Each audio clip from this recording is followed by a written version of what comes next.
James Coburn was the kind of actor whose presence didn't need loudness to be felt. Born James Harrison Coburn III on August 31, 1928 in Laurel, he grew up during the Great Depression, a time that shaped his resilience and his calm, steady strength. As a young man, his family moved to Compton, where his interest in performance began to bloom.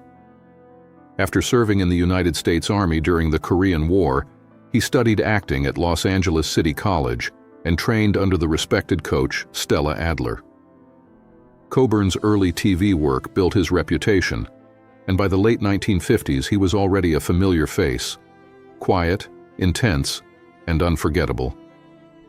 In a career defined by cool control and sudden danger, Coburn became a rare star, effortlessly charismatic, endlessly watchable, and deeply human. The rise of a screen icon. Coburn's breakthrough came when Hollywood began to recognize what television audiences already knew. He had a rare combination of physical presence and emotional subtlety. His first major cinematic fame arrived in 1960 with The Magnificent Seven, where he played Britt, the laconic knife thrower. The role made him an instant star, embodying a kind of silent power that became his trademark. During the 1960s, he became a fixture in action films, westerns, and spy comedies, and his unique voice and deliberate movement made him unforgettable. Coburn didn't just play tough men. He made them feel lived in, shaped by experience, pain, and quiet pride. His work in the 1960s established him as more than a genre actor. He became a symbol of cool, calm masculinity in a time when American cinema was searching for new faces and new attitudes. From spy satire to serious drama, Coburn proved he could carry a film with equal ease, whether it was a spoof or a serious drama. His greatest commercial success in the mid-1960s came with the satirical spy films Our Man Flint and In Like Flint. Playing a suave, hyper-competent secret agent, Coburn showcased his comedic timing, effortless charm, and physical agility. But he also kept returning to roles that demanded depth. He appeared in the suspenseful The President's Analyst, and later in more emotionally complex parts such as Pat Garrett and Billy the Kid, directed by Sam Peckinpah.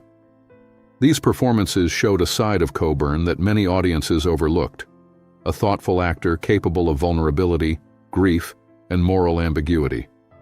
He was never content to be one thing, and he refused to be typecast. The international and artistic collaborations. Coburn's talent drew him to work with some of the most respected directors and actors of his time. He appeared in the W2 escape drama The Great Escape and the stylish thriller Charade, sharing screen space with major stars and holding his own. Later, he delivered a powerful performance in Cross of Iron, again under the direction of Sam Peckinpah.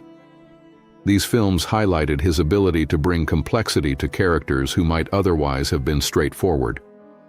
Whether playing a soldier, a gunman, or a spy, Coburn's presence suggested inner conflict and a quiet intelligence. His career was not built on noise or bluster. It was built on the kind of control that makes audiences lean in, not out. He remained an actor's actor, respected, admired, and often imitated, but never matched.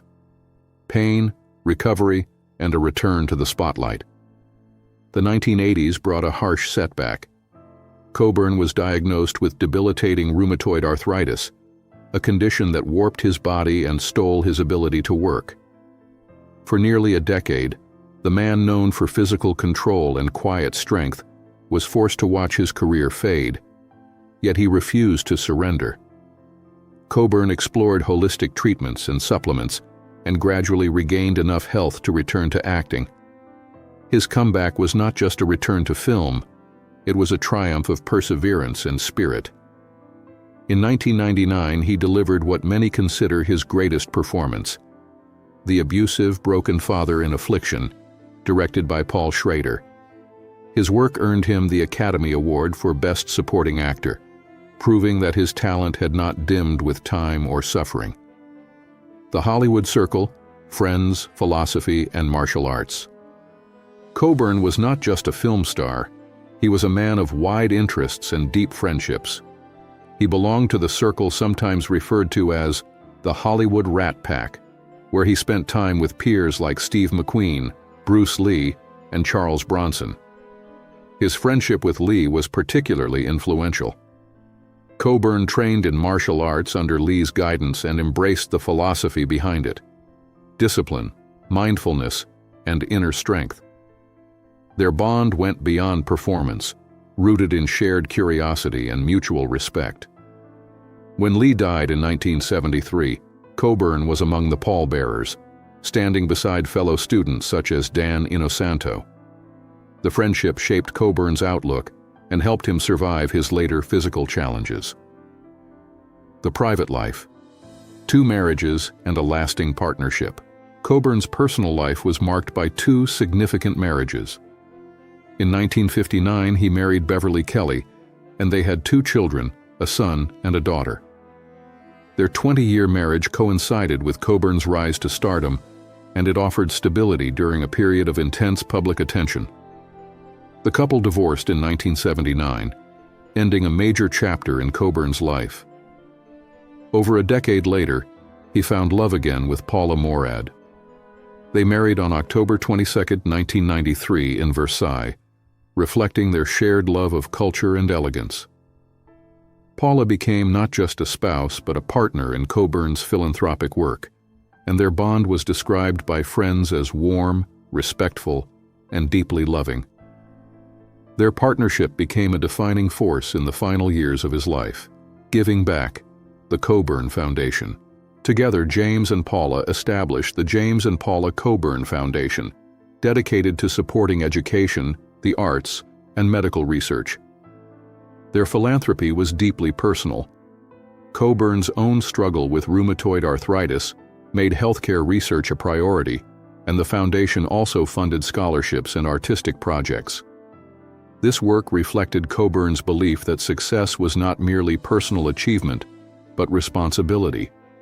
He wanted to leave a legacy beyond the screen, and the foundation ensured that his name would continue to support meaningful work long after his death. Even in the face of illness and professional setbacks, Coburn remained committed to helping others. His generosity was quiet but consistent, much like the man himself. The conflict that marked his career.